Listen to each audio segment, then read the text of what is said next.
especially when we're study abroad, we're experimenting, we're trying new things, and we might be meeting somebody who's in our study abroad program, and we're sharing this exhilarating experience together, and sometimes romance can bud, but then also sometimes we might be meeting somebody who lives there, and that can be very exciting.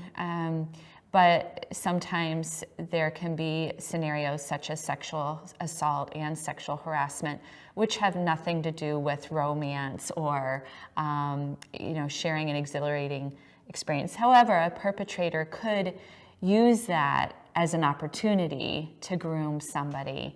And what we say by grooming is gaining a false sense of trust, that perpetrator is looking for ways to isolate you as an individual and to exert their power and control over you sexually.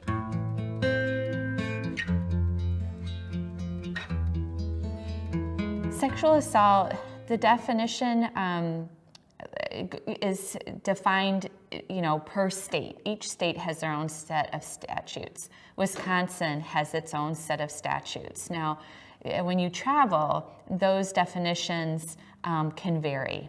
But basically, when I think of sexual assault, I think of unwanted sexual contact or intercourse. Where sexual harassment is where somebody's making you feel uncomfortable and unsafe using sexually explicit messages, jokes, and behaviors. In Wisconsin, there's 4 different degrees of sexual assault. The 4th degree is considered a misdemeanor, and that means that it's unwanted sexual contact of a sexual body part, but excludes kissing. Kissing is not considered sexual. Unwanted kissing is not considered sexual assault, but fondling, groping of any body part of the buttocks, genitalia, the breasts, that is considered sexual assault.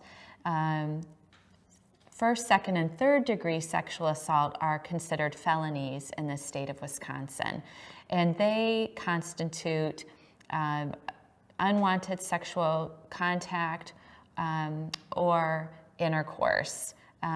So basically penetration where there is not consent.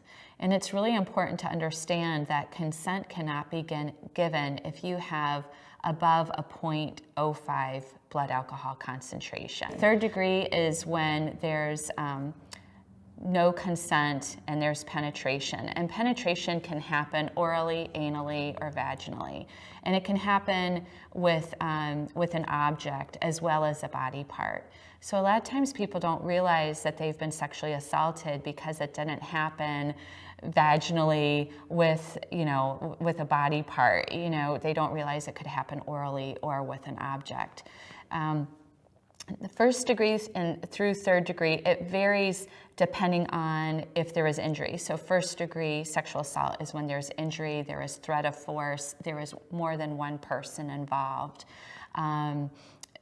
Second degree, for instance, is when somebody might be unconscious and they were penetrated. So this also includes people who are in a walking blackout. So if somebody's intoxicated and they can't remember what they did the night before while they're intoxicated, they were legally in a walking blackout. They were unconscious.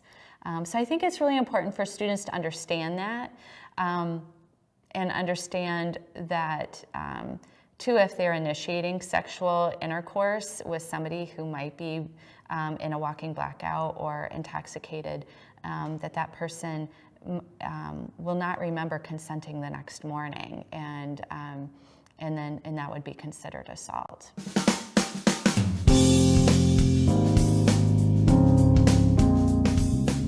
Sometimes there are some rapists that we know of that watch and scan the environment. So for instance, they're at a bar and they are at a club and they're watching who's with their friends, who's getting away from the group of friends. So that's where we talk about the buddy system being so important.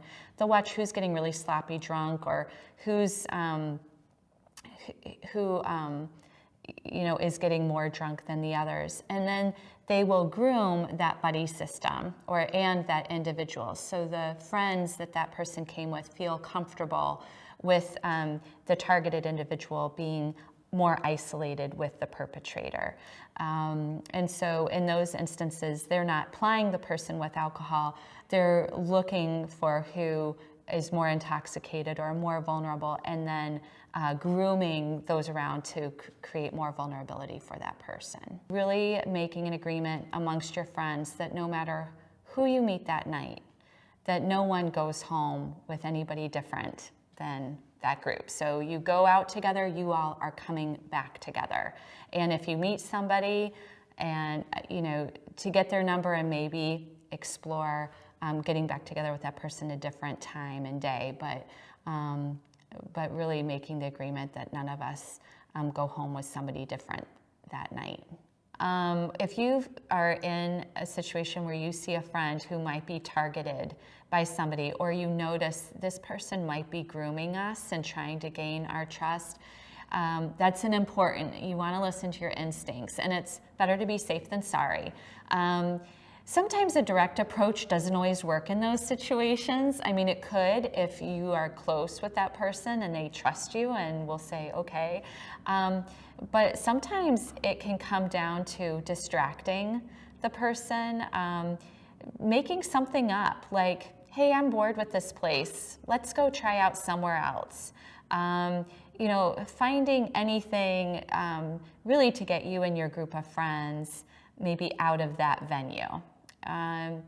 Now, date rape drugs can also be an issue where somebody slips something into your drink, and sometimes that can happen from the bartender. So if somebody's starting to feel really sick, dizzy, you want to get the medical attention right away.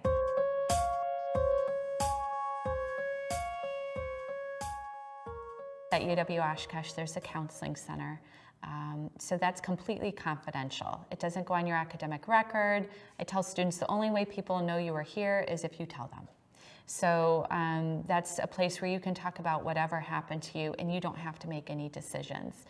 Our victim advocate, so we have a full-time victim advocate here on campus, and she is housed in the counseling center as well. So the victim advocate is also a person that you can go to and talk to and not necessarily have to make any decisions. So when I say decisions, I'm thinking if you've been assaulted and you're trying to decide whether to report or not. So the counseling center and the victim advocate are great places to go to explore your options, receive support, and have a safe place to go. The Student Health Center is also an excellent resource for getting testing.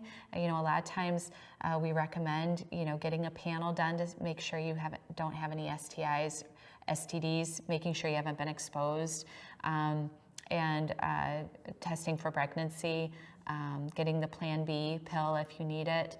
And then in terms of reporting, that would be the Dean of Students, the university police, or the police department where that occurred. But again, I would recommend coming to the counseling center or victim advocate. The victim advocate can walk you through that process and actually be with you while you're meeting with Dean of Students, police department, or whomever you decide to give information to. And then, if you're abroad, it's really important to tell whoever your faculty leader is or somebody who's in the program.